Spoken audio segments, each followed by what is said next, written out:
Democratic Senator Chris Coons of Delaware, a member of the Foreign Relations Committee, co-chair of Biden-Harris re-election campaign as well, joining us from Wilmington, I believe. So, Senator, overnight, Israeli strikes, airstrikes, killed dozens of people at a school, a UN school and shelter in Gaza. In a new interview with NBC Nightly News anchor Lester Holt in Normandy, Defense Secretary Lloyd Austin addressed the attacks that have put civilians in harm's way.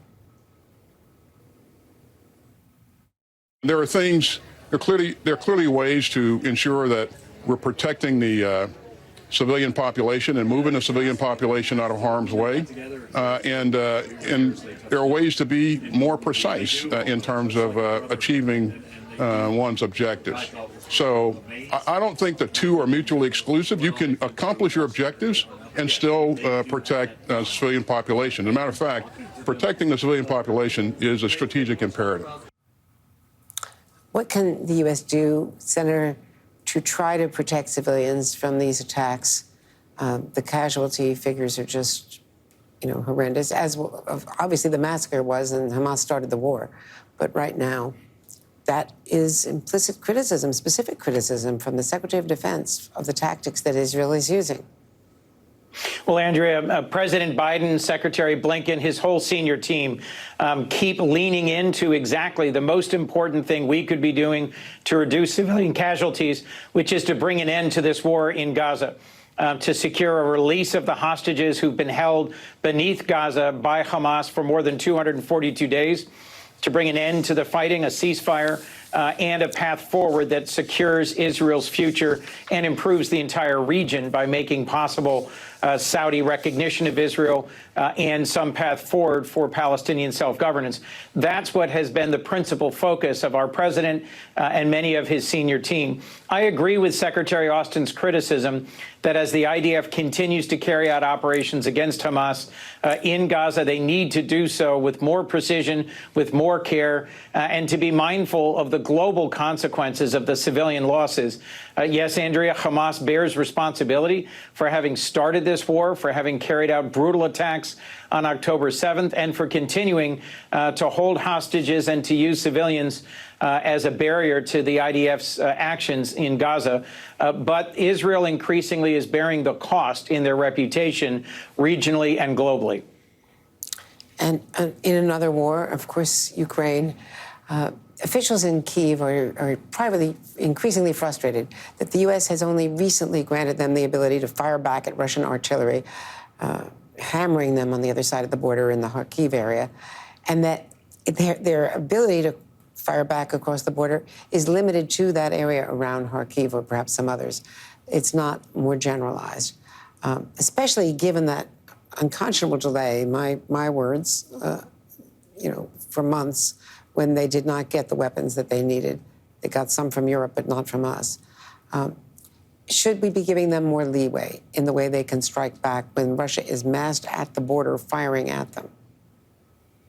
Well, Andrea, let's be clear about what caused that unconscionable delay in Congress. It was the voices, mostly, in fact, almost exclusively in the Republican Party, mostly in the House, that are arguing for isolationism, that were refusing to move ahead with funding Ukraine and Ukraine's ongoing brave fight against Russia. Yes, we should be giving them leeway to strike back, particularly when Russia is using the fact that they can hit targets within Ukraine, like Kharkiv, from just a few miles inside Russia. I believe our president's given that approval. In fact, I think 300-kilometer range ATACMS have been delivered to Ukraine and have been used with real effect recently in attacking Crimea, Ukrainian territory occupied by Russia, but from which a lot of logistics and support and resupply is happening. So, look, President Biden gave a powerful and important speech on the beaches of Normandy today, where he reminded us that 80 years ago, there were voices in Congress that said we shouldn't go to war in Europe, that cautioned and that counseled isolationism. Those voices are back today. And when our former president and some Republican leaders work hard to slow or prevent our funding Ukraine in their work to defend freedom on the eastern edge of Europe, it calls back to the time 80 years ago when we needed to pull together in Congress, we needed to pull together with our allies and partners and secure freedom for Europe and the world. And I want to ask you about another part of the world, about Asia, because you were part of that bipartisan congressional delegation that recently traveled to Taiwan. Beijing was not happy about that, and there was a lot of military exercises at the time. How concerned are you about China's continuing threats to Taiwan? I'm very concerned, and I think many members of Congress are as well. And it was important that there was a bipartisan delegation from the Senate and from the House that went to Taiwan to meet with their new president just after his inauguration, meet with a wide range of leaders, and to talk about our commitment to preventing a violent or forceful assault on Taiwan by the PRC. We also went to the Singapore Dialogue, an annual conference of defense and military leaders from throughout the Indo-Pacific, where Secretary Austin gave a very forceful speech detailing the ways that over the last 3 years, the Biden administration has made dramatic progress at strengthening and broadening our network of alliances in the Indo-Pacific. As President Biden said in his Normandy speech earlier today, our security is provided through our partnerships and our alliances.